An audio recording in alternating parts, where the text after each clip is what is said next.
Children, this is Mumtaz Madam. Again, I came up with the third video of this chapter, Chief Shuttle's speech. We start with the second paragraph. There was a time when our people covered the land as the waves of a wind-ruffled sea cover its shell-paved floor. So, Chief Shuttle is saying that he says that once there was a time when our people were covering the land. That means there were so many people, many were there.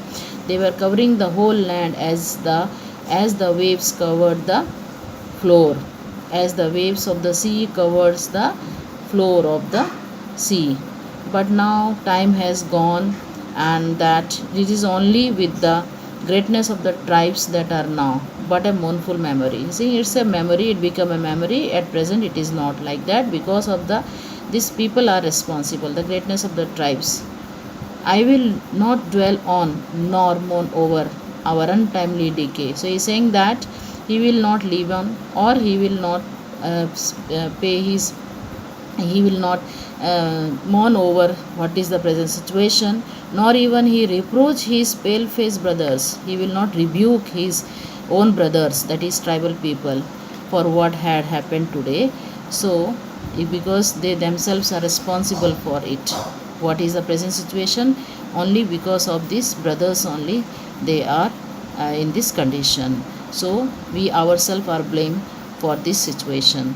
Then he is saying that youth is impulsive. When our young men grow angry at some real or imaginary wrong and disfigure their faces with black paint, it denotes that their hearts are black and that they are often cruel and relentless. He says that the youth is impulsive. That means they are very aggressive. Youth is very aggressive. They don't have that patience in them. They are very aggressive, very hasty they are. So, and when they grow angry on some real or any imaginary wrong, then their faces become disfigured. That shows that their hearts are black. He is talking about his own people and saying that they are often cruel and relentless. Sometimes they become cruel and relentless, determined to do something.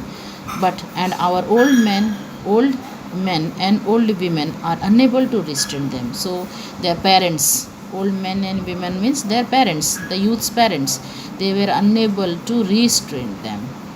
Thus it has never been. So it has never been happened, and so the situation is worse now. Thus it was when the white men began to push our forefathers ever westward. This is the reason the white men started pushing our forefathers towards westward. They started capturing the land. But let us hope that the hostilities between us may never return. So let us hope that is unfriendliness or the enmities between us will never return. We would have everything to lose and nothing to gain. We don't have anything to gain, everything to lose. Revenge by young man is considered gain. He says that revenge by young men is considered gain, even at the cost of their own lives. If they lose their lives in this battle, it is considered as a gain. But what about the old men who stay at home in times of war? What about the men, the fathers or the forefathers, when they stay at home and thinking of that war? What would be their condition? And the mothers who have sons to lose know better. So you ask the mothers and the fathers that what they lose when they lose their son. They know it better. And so here in this third para we understood that for this doom of the Red Indians, Seattle mainly accuses the white people's act of forcing their way into the native lands. The white people regard themselves as superior and supreme and don't respect the tribal people's land rights and cultural values. He criticizes the reckless manners of the young men of his own tribe. According to him, the youth should be more sensible and responsible.